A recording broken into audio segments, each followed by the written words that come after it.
Baik, bismillahirrahmanirrahim. Assalamualaikum warahmatullahi wabarakatuh. Waalaikumsalam. Waalaikumsalam warahmatullahi wabarakatuh. Alhamdulillahilladzi kana bi'ibadihi khabiran basira. Asyhadu an la ilaha illallah wa asyhadu anna Muhammadan abduhu wa rasuluh. Allahumma shalli ala sayyidina Muhammad wa ala alihi wa sahbihi ajmain. Amma ba'd. Alhamdulillah, insyaallah sambil menunggu yang lain masuk, kita buka terlebih dahulu ya. Puji beserta syukur, marilah kita panjatkan hadirat Allah Subhanahu wa Ta'ala. Alhamdulillah, di mana pagi ini kita masih mendapatkan hidayah, Allah masih mencurahkan kesehatan kepada kita semua, sehingga kita semua dapat menghadiri kajian rutin pagi ini ya. Kalau karena bukan hidayahnya, kita tak akan mampu untuk menghadiri kajian pagi ini ya. Pasti banyak kendalanya, entah itu masih ngantuk atau ada kegiatan-kegiatan yang lainnya yang menghalangi. Alhamdulillah atas izin Allah, atas hidayahnya Allah kita dapat bersama-sama bermuajahah pada kajian pagi ini ya. Salawat beserta salam semoga tetap terlimpah curahkan kepada Habibana wa Nabiyana Muhammad sallallahu alaihi wasallam. Tak lupa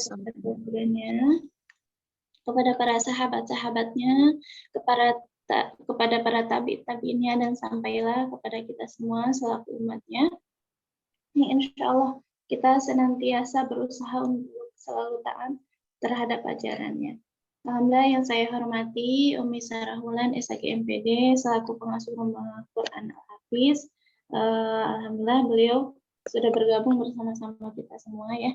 Mari kita sama-sama doakan semoga beliau dan keluarga senantiasa Allah limpahkan keberkahan, Allah limpahkan kesehatan dan Allah kabul segala hajat-hajatnya.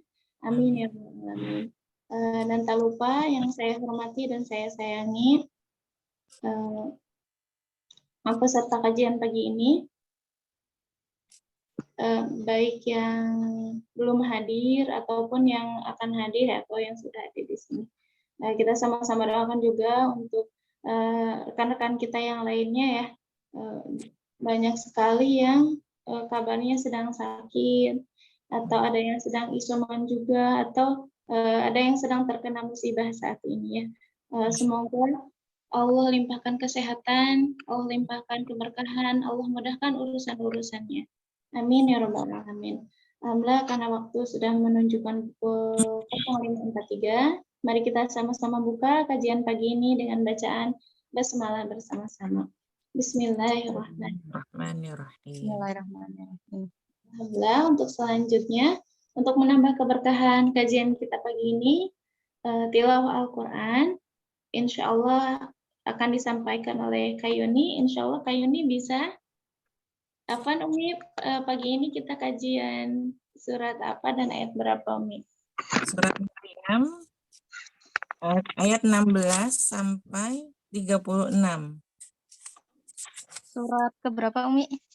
Surat 19 Maryam ayat 16 sampai 36.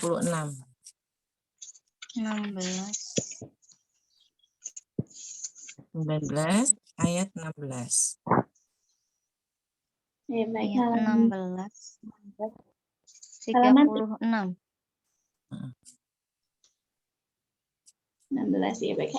Di halaman 306 ya bagi Al-Quran yang pojok. Boleh dibuka di halaman 306. Quran surah Maryam ayat 16 sampai 26 ya. Ahlan. Untuk tilawah Al-Quran insya Allah akan disampaikan oleh Kayuni Fitriana. Kepada Kayuni, waktu dan tempat kami persilakan. A'udzu billahi minasyaitonir rajim. Bismillahirrahmanirrahim.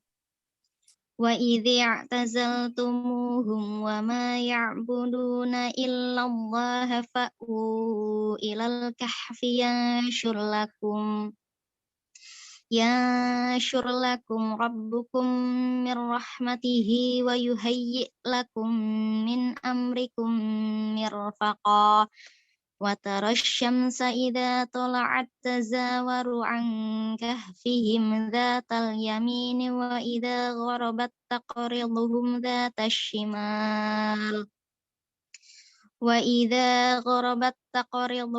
ذات الشمال وهم في فجوة منه ذلك من آيات الله ومن يهد الله فهو المهتد ومن يضلل فلن تجد له وليا مرشدا وتحسبهم أيقاظا وهم رقود ونقلبهم ذات اليمين وذات الشمال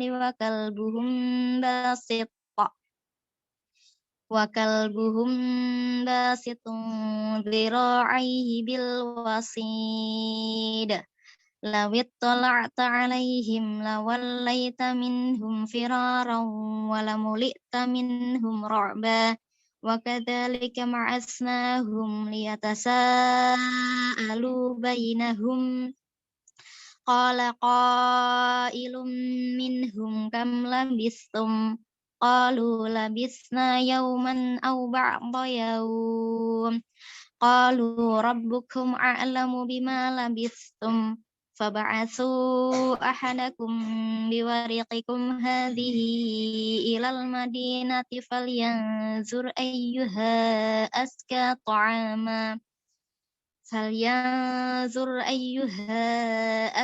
طعاما فليأتكم برزق منه وليتلطف ولا يشعرن بكم أحدا إنهم إن يظهروا عليكم يرجموكم أو يعيدوكم في ملتهم ولن تفلحوا إذا أبدا وكذلك عثرنا عليهم ليعلموا أن وعد الله حق وأن الساعة لا ريب فيها إذ يتنازعون بينهم أمرهم فقالوا بنوا عليهم بنيانا ربهم أعلم بهم قال الذين غلبوا على أمرهم لنتخذن عليهم مسجدا سيقولون ثلاثة رابعهم كلبهم ويقولون خمسة سادسهم كلبهم رجما بالغيب ويقولون سبعة وثامنهم كلبهم قل ربي أعلم بعدتهم ما يعلمهم إلا قليل فلا تمار فيهم إلا مراء ظاهرا ولا تستفت فيهم منهم أحدا ولا تقولن لشيء إني فاعل ذلك غدا إلا أن يشاء الله واذكر ربك إذا نسيت وقل عسى أن يهديني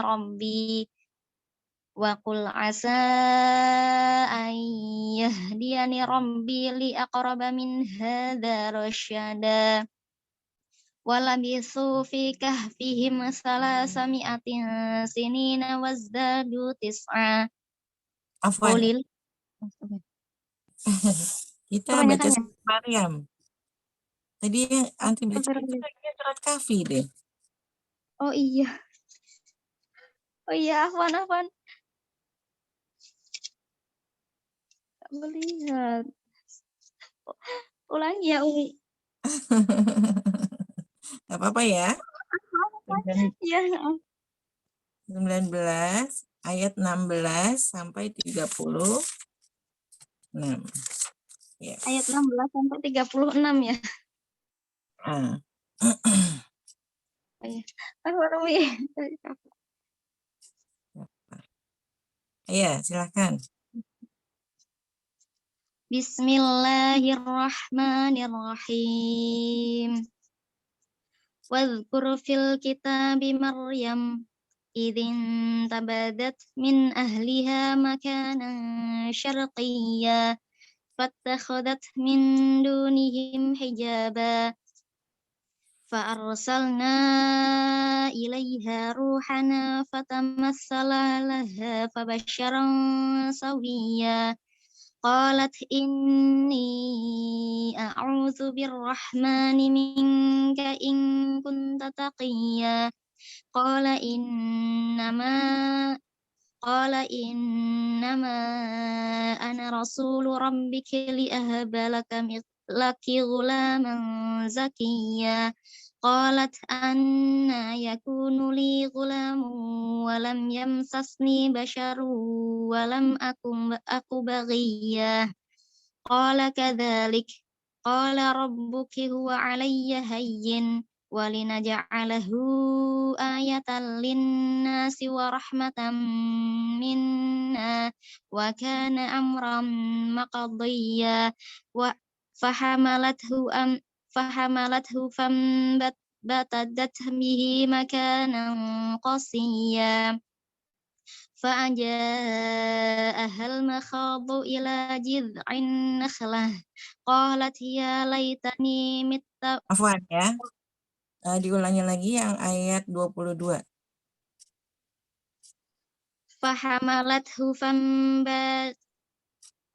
فحملته فانتبذت به مكانا قصيا فأجاءها المخاض إلى جذع النخلة قالت يا ليتني مت قبل هذا وكنت نسيا منسيا فناداها من تحتها ألا تحزني قد جعل ربك تحتك سريا وهزي إليك بجذع النخلة تساقط عليك رطبا جنيا فكلي واشربي وقري عينا فإما ترين من البشر أحدا فقولي إني نذرت للرحمن صوما فلن أكلم اليوم إنسيا فأتت به قومها تحمله قالوا يا مريم لقد جئت شيئا فريا يا أخت هارون ما كان أبوك امرأ سوء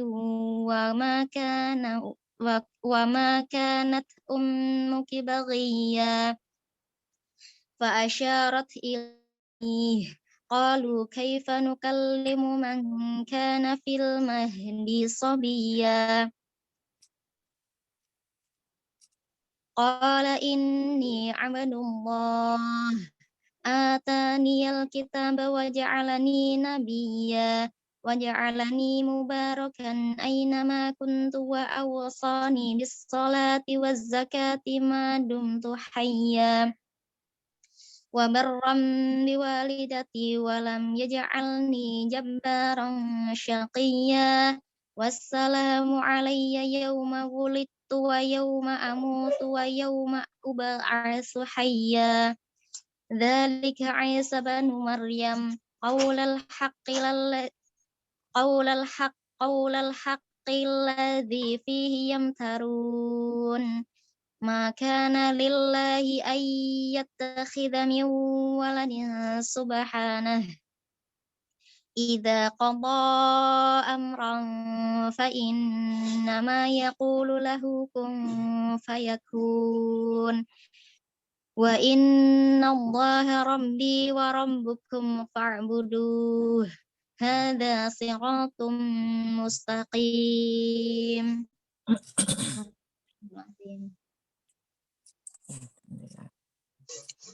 Sadaqallahul azim.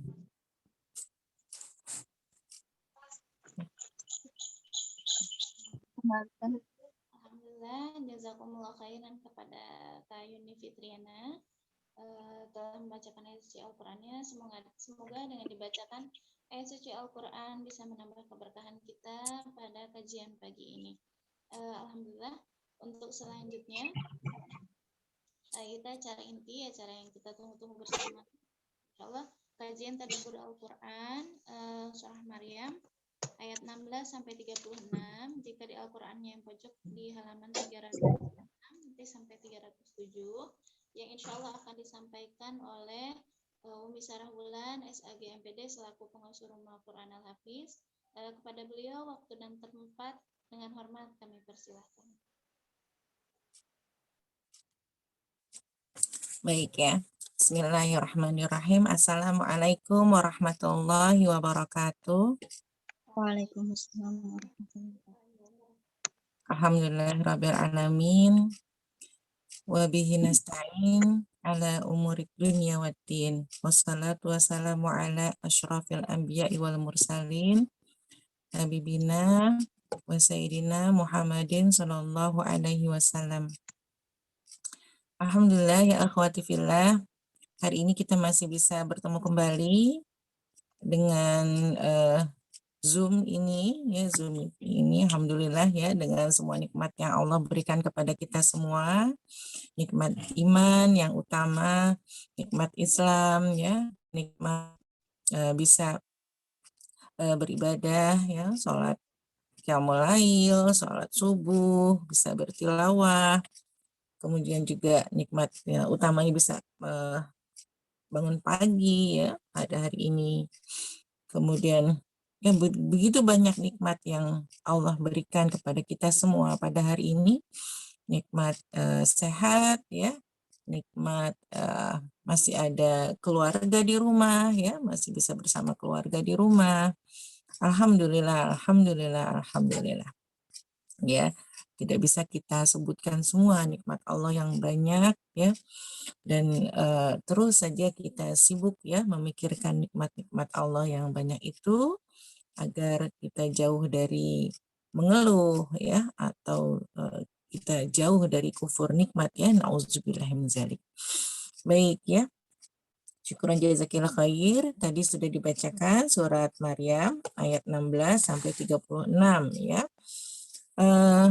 Alhamdulillah ya, Masya Allah Umi sangat senang sekali gitu ya, tidak bosan-bosannya mengkaji tentang Maryam binti Imran ya, wanita yang memang dikhususkan ya, wanita yang berbeda gitu, wanita yang satu-satunya wanita gitu ya di dunia ini yang dipilih oleh Allah menjadi wanita yang terbaik, yang wanita suci, kemudian yang Allah pilih ya mengandung janin Nabi Isa ya, tanpa suami ya, Masya Allah gitu ya.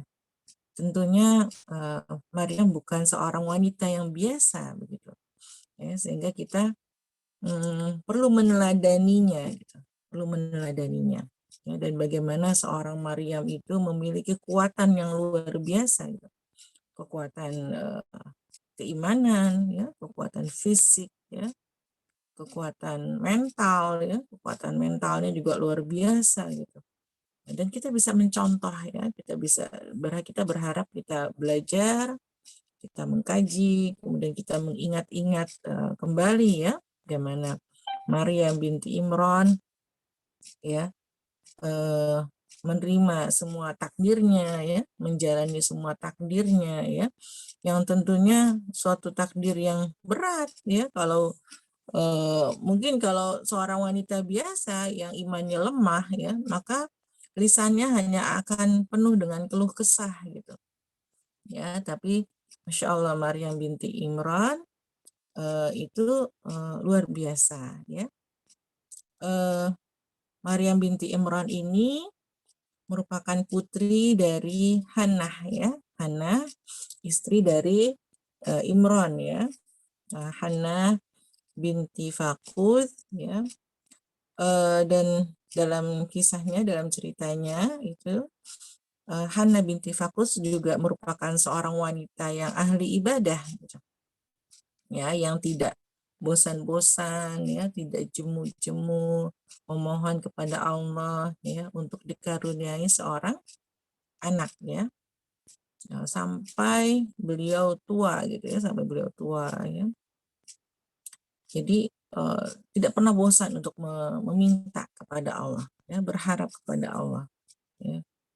Kemudian sampai beliau bernazar ya, ketika dia hamil dan melahirkan, maka dia akan memberikan anaknya itu untuk menjadi pengurus ya, apa ya, yang berkhidmat di Baitul Maqdis gitu, sampai seperti itu ya.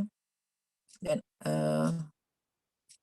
sampai akhirnya Allah mengabulkan ya doa Hannah binti Fakus ya, dengan beliau hamil ya, kemudian melahirkan Maryam ya.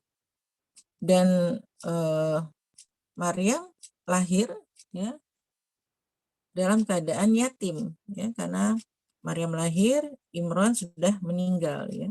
Jadi tentunya ketangguhan Maryam itu memang bukan semata-mata ya, sekonyong-konyong, bukan ya, tapi memang Maryam sendiri juga lahir dari seorang ibu yang luar biasa gitu ya, Hannah binti Imran ya, yang juga ahli ibadah, yang wanita suci yang menjaga kehormatannya, yang tetap bersabar bersama suaminya ya, sampai akhirnya beliau bisa hamil, melahirkan ya. Dan betapa sedih ya, sama gitu ya. Jadi beliau melahirkan dalam keadaan tanpa suami gitu ya. Jadi tanpa suami yang mendukungnya, mensupportnya ya. Ini kalau sekarang apa namanya, kita merasakan ya, yang lagi lahiran ya, mau lahiran ya, pasti kita lagi manja-manjanya tuh ya, kalau lagi mau lahiran ya, lagi manja-manjanya, pengen ditemenin sama suami ya. Kita merasa bahwa suami juga harus bertanggung jawab ya ketika kita melahirkan ya, harus menemani, harus pokoknya kita menuntut banyak dari suami ketika kita ingin melahirkan ya, persiapan mau melahirkan ya, kita sangat bergantung kepada suami.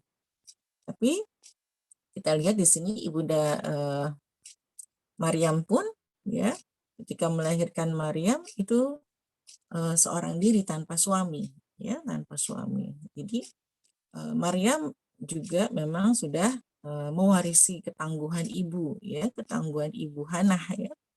Ibu Hannah seorang wanita solihah yang ahli ibadah juga, yang bersabar, bergantung kepada Allah.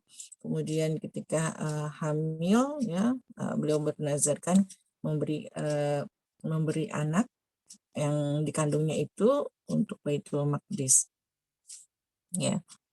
Dan beliau melahirkan tanpa suami gitu ya. Maryam binti Imran ya, juga merupakan satu-satunya wanita yang namanya ditulis dalam Al-Quran ya. Tidak ada wanita lain ya yang namanya ditulis dalam Al-Quran. Biasanya yang lain hanya disebutkan istri Imran, istri Muhammad, istri Fir'aun ya. Jadi istri-istri gitu, atau imro'atun siapa gitu ya. Itu hanya Maryam yang namanya ditulis di dalam Al-Quran ya, Masya Allah. Artinya benar-benar kita perlu ya meneladani ya, bagaimana, kenapa sampai Allah menulis gitu ya, hanya nama Maryam ditulis di dalam Al-Quran gitu ya. Berarti Bunda Maryam ini memiliki keutamaan yang sangat besar yang bisa dijadikan contoh teladan bagi kita ya, para wanita-wanita beriman ya. Jadi kalau kita lagi sedih, lagi susah, lagi merasa dapat ujian, lagi merasa mendapatkan cobaan, perlakuan yang tidak enak, atau sedang ingin berkeluh, Maryam gitu ya. Kita bisa mengingat Bunda Maryam, Masya Allah gitu ya, bahwa kita kondisinya jauh ya, jauh lebih baik ya, lebih beruntung dari Bunda Maryam ya, yang kondisinya dari lahir sudah menjadi anak yatim gitu ya, lahir juga kemudian diserahkan ke Baitul Maqdis gitu ya. Saya bisa bayangkan ya, kalau anak sekarang misalnya anak-anak yang ditaruh di pesantren aja itu banyak yang kemudian merasa dibuang gitu dari orang tuanya gitu ya.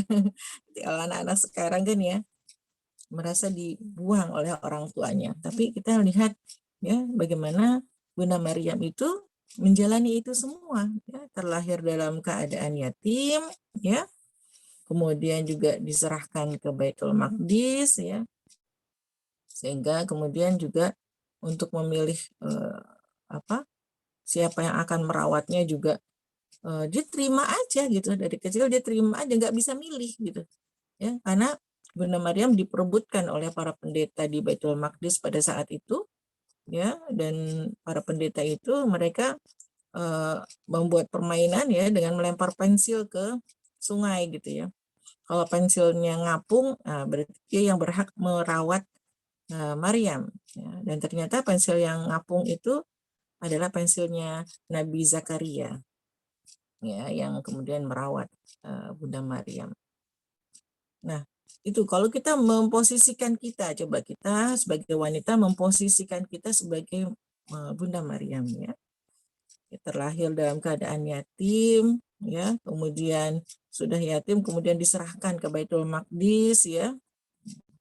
Mungkin tidak, mungkin kalau wanita biasa tidak semuanya bisa menerima itu gitu ya. Kenapa? Maka kalau wanita yang tidak beriman mereka akan bertanya kenapa gitu ya, dan sambil berputar-putar ya, betapa banyak suuzonnya gitu, buruk sangkanya dia kepada Allah, nauzubillah min dzalik. Tapi seorang Maryam ya yang begitu taat kepada Allah ya, jadi lahir dalam keadaan yatim, kemudian ditaruh di Baitul Maqdis ya nurut gitu ya, tetap menjaga kehormatannya, tetap bertakwa kepada Allah ya, bahkan punya mihrabnya tersendiri untuk beribadah kepada Allah ya. Itu Bunda Maryam ya. Baik ya, kita itu pengantar dari ayat ini. Masya Allah ya, kita bisa memulai dari ayat yang 16 tadi yang sudah dibacakan ya. Dan ceritakanlah Muhammad kisah Maryam di dalam Al-Quran, yaitu ketika dia mengasingkan diri dari keluarganya ke suatu tempat di sebelah timur Baitul Maqdis. Lalu dia memasang tabir yang melindunginya dari mereka. Lalu kami mengutus roh kami, Jibril, kepadanya, maka dia menampakkan diri di hadapannya dalam bentuk manusia yang sempurna. Ya. Jadi di tempat mihrabnya itu datang seorang laki-laki, ya, di hadapan dekat ya, berarti di hadapan Maryam. Artinya kalau di hadapan berarti dekat, ya, dekat.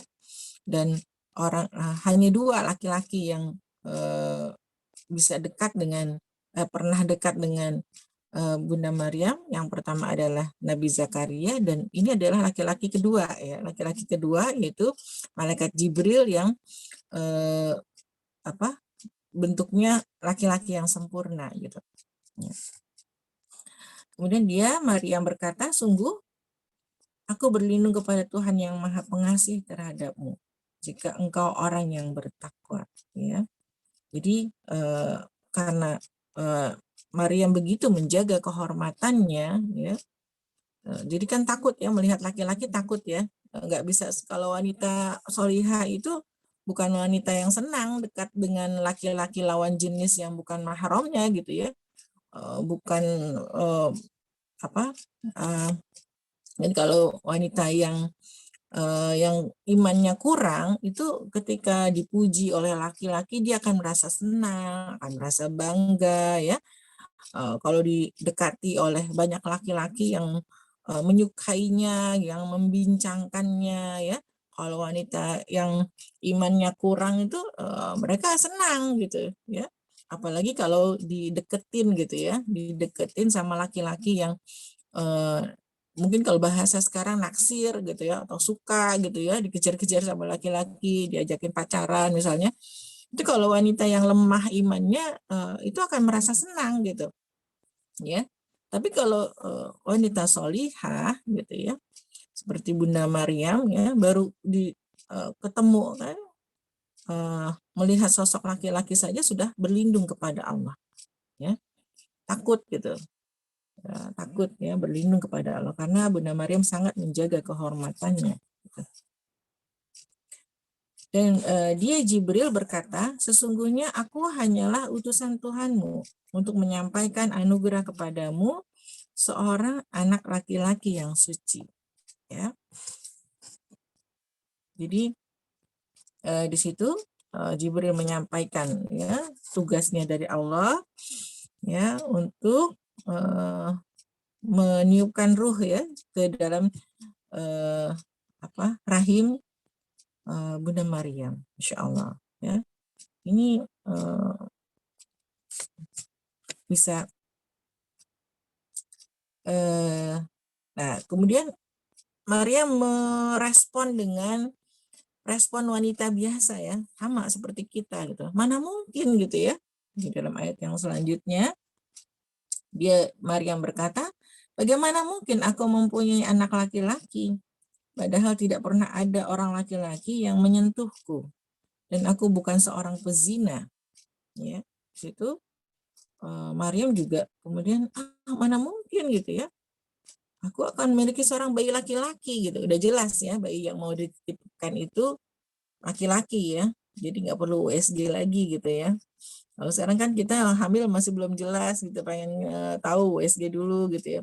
Tapi kalau di sini sudah jelas bahwa bayi yang dititipkan itu adalah bayi laki-laki. Ya, dan Maryam juga berpikir ya, meresponnya seperti manusia biasa gitu. Mana mungkin, saya nggak pernah disentuh oleh laki-laki gitu kan. Lihat laki-laki aja jarang gitu kan ya. Sangat menjaga kehormatan dirinya gitu. Ya. Nah, jadi apa namanya?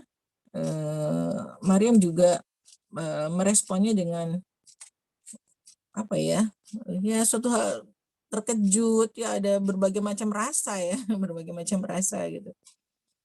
Kemudian dia Jibril berkata, demikianlah Tuhanmu berfirman, hal itu mudah bagiku dan agar kami menjadikannya suatu tanda kebesaran Allah bagi manusia dan sebagai rahmat dari kami. Dan hal itu adalah suatu urusan yang sudah diputuskan. Masya Allah. Ya. Dan Jibril mengatakan demikianlah gitu. Ya. Tuhanmu berfirman, hal itu mudah bagiku. Masya Allah ya. Jadi ini adalah perintah Allah gitu ya. Seorang, dan bisa kita bayangkan tentu nggak semua wanita bisa menerima gitu perintah Allah ya. Jadi memang spesial, ini sangat spesial gitu ya, bahwa beban ini hanya diberikan kepada Maryam binti Imran ya, seorang wanita suci ya yang menjaga kehormatan dirinya, kemudian diperintahkan oleh Allah untuk mengandung Isa gitu, mengandung Nabi Isa gitu ya. Itu kan membutuhkan keimanan yang kokoh ya, kemudian juga penerimaan terhadap takdir ya, takdir yang kita sendiri merasakan ya, bahwa takdir, tidak semua takdir yang Allah berikan kepada kita itu enak gitu kan ya. Tidak semuanya itu kita rasakan baik, enak, nyaman, tidak ya. Tapi takdir itu ada yang nggak nyaman juga ya. Nah, sama gitu. Kita bayangkan ya, seorang Maryam yang sudah dari lahir yatim ya, kemudian juga dia tidak dirawat oleh keluarga yang seperti kita lengkap gitu ya, tapi dititipkan di Baitul Maqdis ya. Kemudian ternyata Allah menyiapkan Bunda Maryam itu untuk menitipkan seorang janin laki-laki yaitu Nabi Isa. Nah, tapi itu menunjukkan betapa kokoh keimanan Bunda Maryam gitu. Dan dia siap ya, gitu, siap menerima takdir Allah, siap menerima perintah Allah gitu ya. Nah, meskipun tadi ya respon pertama nggak mungkin gitu ya, mana mungkin gitu kan, sesuatu yang nggak mungkin, tapi bagi Allah itu mudah saja gitu. Ya, di situ Allah menjelaskan mudah bagiku gitu ya. Nah, hal itu mudah bagiku dan agar kami menjadikannya suatu tanda kebesaran Allah bagi manusia dan sebagai rahmat ya dari kami, dan hal itu adalah suatu urusan yang sudah diputuskan ya. Jadi itu urusan itu udah diputuskan gitu. Udah ditakdirkan ya oleh Allah. Maka dia Maria mengandung, lalu dia mengasingkan diri dengan kandungannya itu ke tempat yang jauh ya. Masya Allah ya, kita bayangkan ya seorang Maryam yang menjaga diri, menjaga kesuciannya, kemudian tiba-tiba dititipkan Allah bayi, kemudian dan itu sudah merupakan takdir yang harus diterima gitu. Itu keputusan gitu ya, nggak bisa diganggu gugat keputusan Allah itu. Dia harus menerima itu, Masya Allah ya. Betapa kokoh keimanannya, kesabarannya ya, kekuatannya ya. Kalau kita dikasih ujian seperti itu mungkin nggak kuat gitu ya, udah dalam kondisi yang lemah gitu ya. Apalagi kalau tadi ya, misalnya wanita-wanita sekarang yang lemah iman gitu ya, yang hanya melihat pada ujian-ujian saja gitu ya, fokusnya pada ujian-ujian ya, akhirnya nanti jadi kufur nikmat ya. Ya Allah, udah jadi anak yatim, terus kemudian dititipin ke Baitul Maqdis, nggak dirawat sama keluarga gitu ya. Udah penuh keluh kesah aja gitu ya. Udah sekarang dikasih hamil, nggak ada suaminya lagi gitu ya. Itu kan yang ada apa? Jadinya keluh kesah aja gitu ya. Tapi di situ Allah pilih Bunda Maryam ya. Dan ketika ingat ya, ketika kita bersabar ya dengan takdir Allah ya, dengan ketentuan Allah kita menerima ya,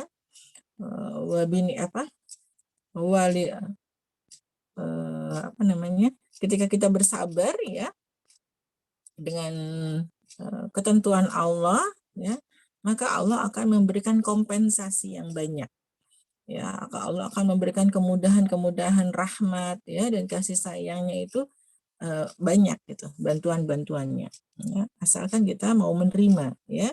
Seperti Bunda Maryam yang kemudian mengandung ya, saat kita bayangkan ya betapa cemoohan orang pada saat itu ya, gosip-gosipnya ya, orang-orang yang menggunjingkan gitu ya.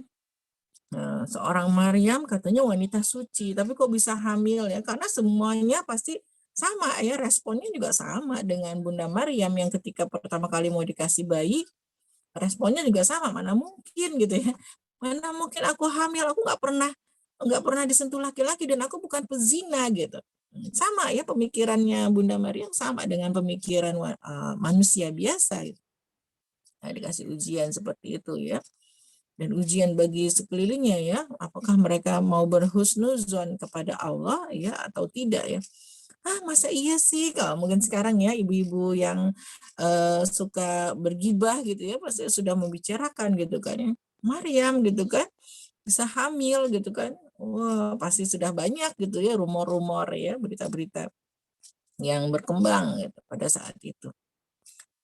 Sehingga kemudian Maria mengandung dan mengasingkan diri ya dengan kandungannya itu ke tempat yang jauh. Masya Allah ya, kita bisa bayangkan ya, lagi hamil mabok gitu kita ya, hamil mabok terus kita harus mengasingkan diri justru gitu ya. Nah, kalau kita hamil mabok kan pengennya dilayanin ya, nggak bisa begini, pengennya dilayanin gitu ya. Tapi Bunda Maryam ya dalam kondisi yang lemah, lagi hamil gitu ya, apa ya dia mabok ya, kita nggak tahu gitu kan ya, dalam kondisi hamil yang lemah itu malah mengasingkan diri gitu ya, penuh dengan tadi apa, gunjingan orang dan segala macam gitu ya. Bunda Maryam mengasingkan dirinya. Ya. Kemudian rasa sakit akan melahirkan memaksanya bersandar pada pangkal pohon korma. Dia Maryam berkata, wahai betapa baiknya aku mati sebelum ini dan aku menjadi seorang yang tidak diperhatikan dan dilupakan. Ya, nah di sini kemudian rasa sakit yang akan melahirkan ya. Jadi kita bisa bayangkan ya bagaimana Bunda Maryam mau melahirkan ya dalam keadaan yang mulus gitu ya. Kita yang ummahat yang pernah melahirkan pasti sudah merasakan bagaimana ya rasanya ketika kita mau melahirkannya, mulusnya gitu ya. Ya. Mungkin kalau kita sudah mencari dokter yang terbaik gitu ya, mencari rumah sakit yang enak gitu kan, yang nyaman gitu ya untuk kita lahiran ya, atau mencari bidan yang bagus gitu ya. Tapi di sini Bunda Maria melahirkan ya dalam pengasingan gitu ya, jauh dari manusia kebanyakan gitu. Kemudian rasa sakit itu akan melahirkan memaksanya bersandar pada pangkal pohon korma. Kemudian dia berkata, wahai betapa baiknya aku mati sebelum ini ya. Di sini ungkapan ini bukan ungkapan putus asa ya, tapi di sini ya menurut tafsir beberapa ahli gitu, itu adalah ungkapan karena Bunda Maryam kasihan ya dengan komentar orang-orang pada saat itu yang menggunjingkannya gitu. Ya kan banyak orang-orang yang menggunjingkannya, kemudian Bunda Maryam tuh memikirkan, ya Allah kasihan banget orang-orang menggunjingkan saya. Bagaimana nanti mereka dosa gitu ya. Bagaimana dosa-dosa mereka gitu. Itu justru itu yang dipikirkan oleh Bunda Maryam gitu ya, bukannya kebencian ya, bukannya malah sumpah serapah ya. Mungkin kalau wanita yang lemah imannya justru akan balik ya, oh nanti biar aja Allah yang balas gitu ya, atau misalnya oh nanti ini aja apa namanya, mereka akan tahu sendiri ya. Itu masih dengan kebencian. Tapi Bunda Maryam dengan perasaan yang halus ya, menjaga dan Bunda Maryam justru memikirkan bagaimana gitu kan nasib orang-orang itu yang menggunjingkannya gitu, sehingga keluarlah, oh ada baiknya mungkin saya mati aja gitu ya. Wahai betapa baiknya aku mati sebelum ini dan aku menjadi seorang yang tidak diperhatikan dan dilupakan gitu ya. Nah, jadi karena pada saat itu tuh Maryam menjadi pusat perhatian gitu, pusat perhatian dan menjadi apa ya, bahan gosip ya, bahan gibah gitu. Nah, jadi di situ kemudian Bunda Maria mengatakan seperti itu, oh baiknya mungkin saya mati saja gitu ya, biar orang-orang tuh nggak ngomongin saya lagi gitu, biar orang-orang tuh nggak sibuk memperhatikan saya ya, biar orang-orang itu melupakan saya gitu. Itu ya, jadi ungkapan di sini bukan ungkapan putus asa atas kondisi dari Bunda Maria, bukan ya. Maka dia Jibril berseru kepadanya dari tempat yang rendah, janganlah engkau bersedih hati. Sesungguhnya Tuhanmu telah menjadikan anak sungai di bawahmu. Masya Allah ya. Ingat ya, jadi ketika kita menerima takdir Allah, ketika kita menerima ya dengan sabar ya, maka Allah akan memberikan kompensasi yang banyak. Nah, di sini kita melihat bagaimana Allah menghibur ya, Allah menghibur Bunda Maryam itu ya langsung dengan menjadikan anak sungai di bawahnya gitu ya, di bawah kakinya itu dibikinin anak sungai spesial khusus gitu ya. Masya Allah ya, jadi dibuatkan ada air di kakinya itu khusus ya untuk Bunda Maryam ya. Dan goyanglah pangkal pohon korma itu ke arahmu, niscaya pohon itu akan menggugurkan buah kurma yang masak kepadamu. Masya Allah ya. Nah, tuh ya, jadi lihat tuh, udah jangan sedih gitu ya. Allah menghibur ya. Jadi yakin ketika kita Allah itu menentukan sebuah takdir yang mungkin kurang enak buat kita ya. Dikasih ujian kurang enak ya. Itu kita tetap berbaik sangka. Artinya pasti Allah akan memberikan kebaikan-kebaikan yang banyak ya. Jadi ketika kita dikasih ujian yang mungkin takdir yang kurang enak tadi ya, itu yakin pasti bersama dengan takdir itu ya, ketika kita sabar Allah akan memberikan kebaikan-kebaikan yang banyak, kompensasi yang banyak dari arah mana saja ya. Kita tidak berharap dari makhluk saja ya, tapi kita berharap kepada Allah ya. Dan ketika kita berharap kepada Allah gitu ya, maka Allah yang akan menggerakkan makhluk-makhluknya gitu ya, bukan hanya dari kalangan manusia, tapi Allah juga akan menggerakkan dari kalangan malaikat gitu. Karena malaikat itu kan adalah sahabatnya orang beriman ya, malaikat-malaikat gitu. Ya, mungkin kebanyakan orang itu tidak akrab dengan malaikat ya, tapi kalau bagi orang-orang yang beriman ya kita akrab dengan malaikat ya, malaikat-malaikat penjaga gitu ya. Malaikat-malaikat yang membawakan rezeki ya, seperti malaikat Jibril ini ya, yang memberikan rezeki langsung kepada Bunda Maryam dengan menjadikan anak sungai, menghibur Bunda Maryam untuk tidak bersedih ya, mengokohkan kondisi Bunda Maryam pada saat itu ya. Dan kemudian diminta untuk menggoyangkan pohon korma gitu. Jadi Allah juga ingin agar Bunda Maryam tetap usaha gitu ya.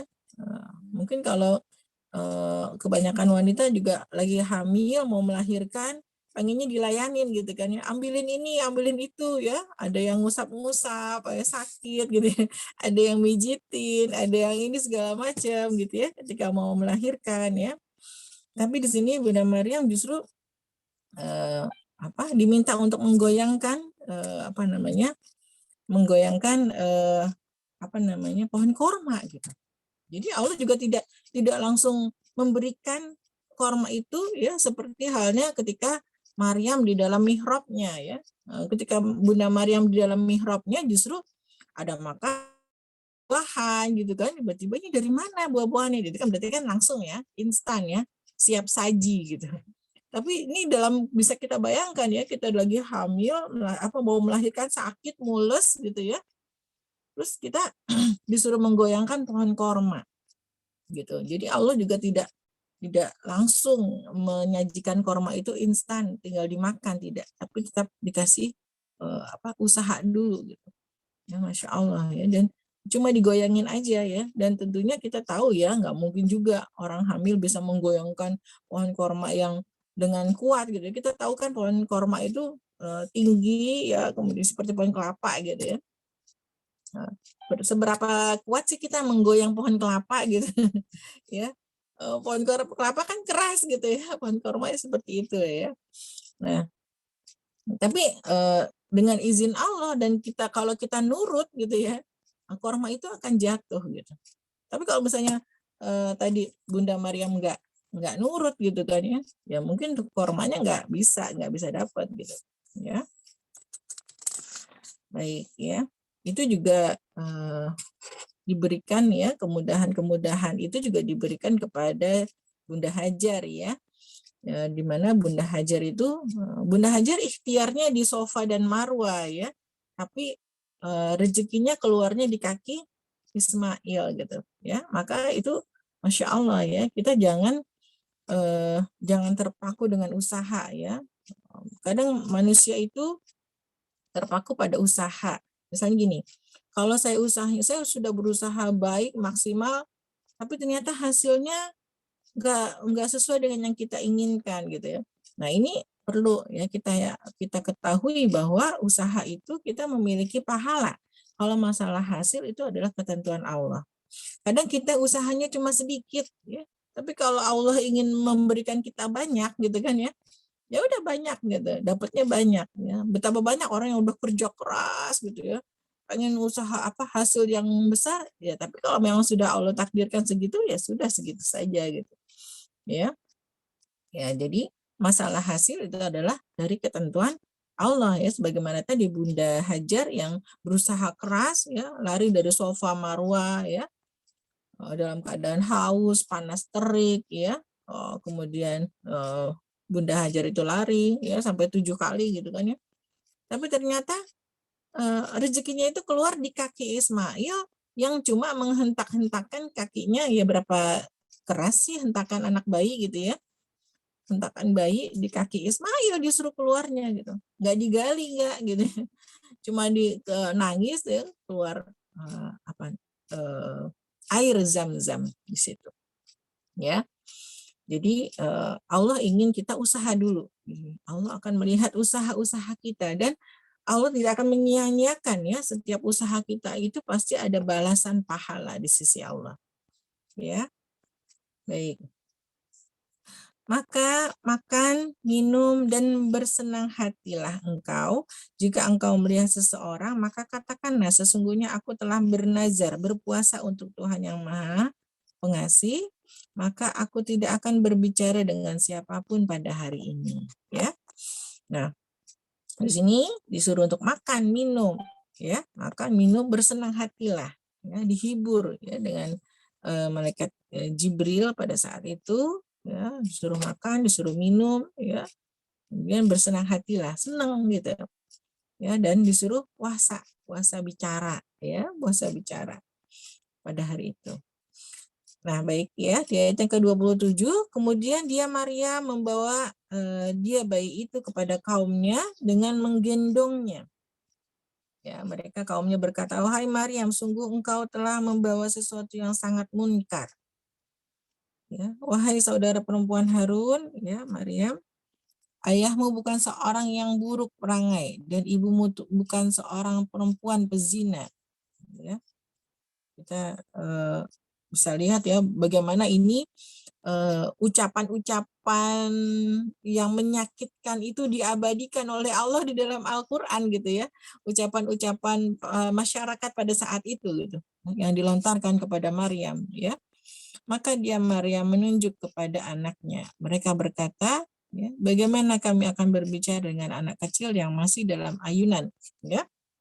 Jadi Bunda Maryam sudah melahirkan, kemudian Bunda Maryam itu membawa Nabi Isa ya kembali ya kepada masyarakat, ya, kemudian ke kota ya, jadi kembali lagi. Kemudian mulailah ya kaumnya itu mulai lagi membicarakannya gitu kan ya, membicarakannya. Wahai Maryam, sungguh engkau telah membawa sesuatu yang sangat munkar gitu. Ya, jadi banyak cacian ya pada saat itu ya. Oh, pasti kalau di sini mungkin udah dilemparin batu mungkin ya, atau misalnya sudah kita bisa bayangkan ya sekarang ya, kondisi sekarang ya. Sudah dicaci maki dan sebagainya. Sampai juga itu ya, wahai saudara perempuan Maryam ya, ayahmu tuh bukan seorang yang buruk gitu ya, sampai dikatain seperti itu ya. Ibumu juga bukan gitu ya, bukan seorang pezina. Ya, tapi kemudian Maryam tidak menjawabnya ya, tapi hanya menunjuk kepada bayi Isa pada saat itu. Ya, sampai mana mungkin gitu ya, kami akan berbicara ya, bagaimana kami akan berbicara dengan anak kecil yang masih dalam ayunan. Dia Isa berkata, ya, tapi bayi Isa langsung berbicara ya, sesungguhnya aku hamba Allah. Dia memberiku kitab Injil dan dia menjadikan aku seorang nabi. Ya, jadi dari bayi itu Nabi Isa udah jadi nabi gitu. Ya, dari bayi gitu. Jadi bayi dari kecil udah bisa bicara. Ya, dan sudah menjadi nabi ya, sudah diutus ya. Diutus langsung gitu. Dan dia menjadikan aku seorang yang diberkahi di mana saja aku berada. Dan dia memerintahkan kepadaku melaksanakan sholat dan menunaikan zakat selama aku hidup. Nah, ya, jadi itu. Jadi sudah dari bayi pun, nah, Nabi Isa sudah menjadi nabi, sudah diberikan taklif gitu ya, dan berbakti kepada ibuku, dan dia tidak menjadikan aku seorang yang sombong lagi celaka. Ya. Jadi dari kecil ya Nabi Isa sudah diperintahkan untuk sholat, kemudian zakat, ya, kemudian juga berbakti kepada ibunya. Ya, dan dia tidak menjadikan aku seorang yang sombong lagi celaka. Ya, Masya Allah. Dan kesejahteraan semoga dilimpahkan kepadaku pada hari kelahiranku, pada hari wafatku, dan pada hari aku dibangkitkan hidup kembali.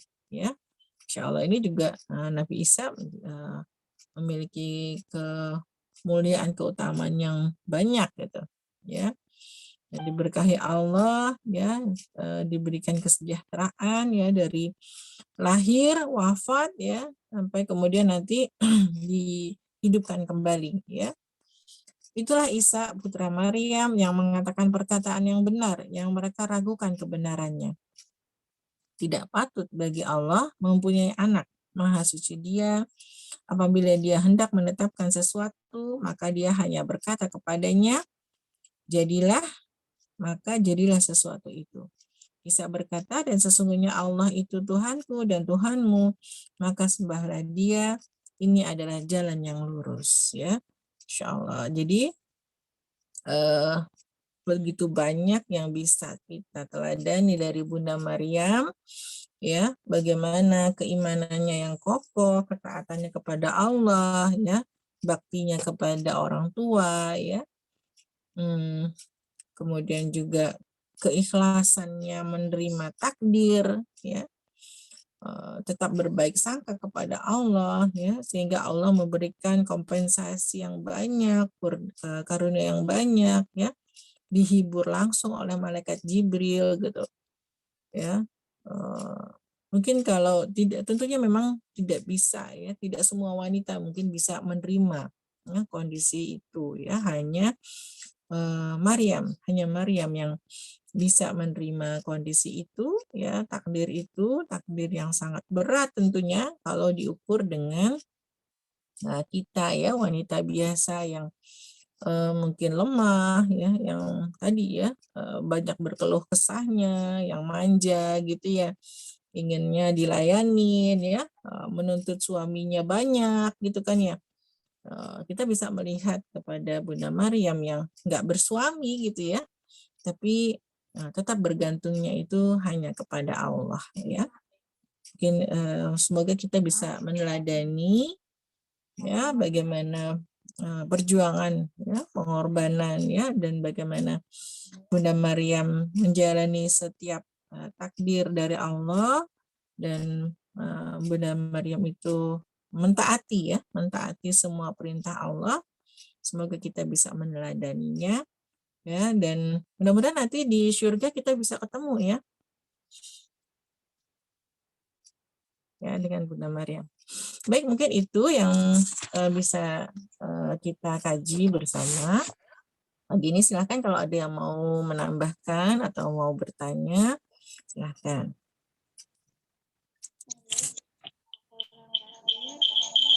Atas materinya, Masya Allah. Ahlan, bagi yang ada yang ingin ditanyakan, boleh langsung dibuka mic-nya atau raise hand boleh ya. Ahlan.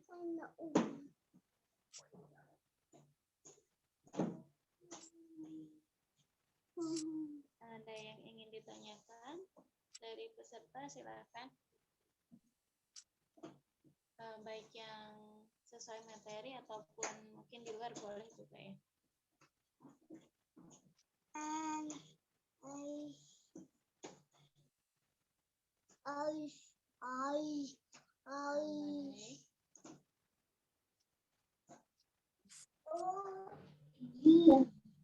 Jika tidak ada, mungkin ditutup ya Mia. Ya, bilang taufiq wal hidayah. Assalamualaikum warahmatullahi wabarakatuh. Waalaikumsalam warahmatullahi wabarakatuh. Alhamdulillah, jazakumullah khairan katsir kepada Umi, insyaallah. Berikan kita pencerahan dulu, jalani kehidupan sehari-hari.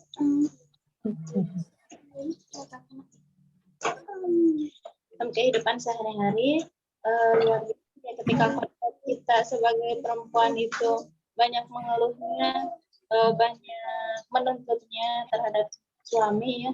Tapi Masya Allah Bunda Maryam dengan segala keterbatasannya, dengan segala ujian yang Allah berikan kepada beliau, beliau tetap menjadi pribadi yang taat. Dan mungkin yang menarik tadi saya simak, jadi kita Siti Maryam ya sama Siti Hajar, dan jadi kita ikhtiarnya di A gitu ya, tapi Allah ngasihnya lewat jalan lain ya. Tidak selalu dari apa yang kita ikhtiarkan gitu. Allah tidak akan pernah menyanyiakan setiap kita. Jadi dari ikhtiar kita atau dari jalan yang lain mungkin ya. Jazakumullah dan kasih kepada Umi atas nantinya. Seluruh peserta juga yang telah hadir. Semoga kita semua senantiasa dalam keadaan sehat walafiat. Amin, amin. Kita dan Allah kabul segala hajat kita. Mungkin itu sama. Alhamdulillahirobbilalamin. Mohon maaf apabila terdapat banyak kesalahan. Atas perhatiannya. Ditutup dengan doa kafaratul majelis. Subhanakallahumma wa bihamdika asyhadu an la ilaha illa anta astaghfiruka wa atubu ilaik. Bisa Jazakallahu khairan. Warahmatullahi wabarakatuh. Baik, Mi? Kalau pakai laptop bisa difoto, Ustazah? Bisa, tapi tadi sudah saya screenshot Mi di ini. Sudah ya? Banyak iya di awal Mi. Sudah saya screenshot untuk fotonya. Ya, baik, jazakumullah khairan katsir Umi. Ya. Makasih Apaan? semuanya. Assalamualaikum. Iya.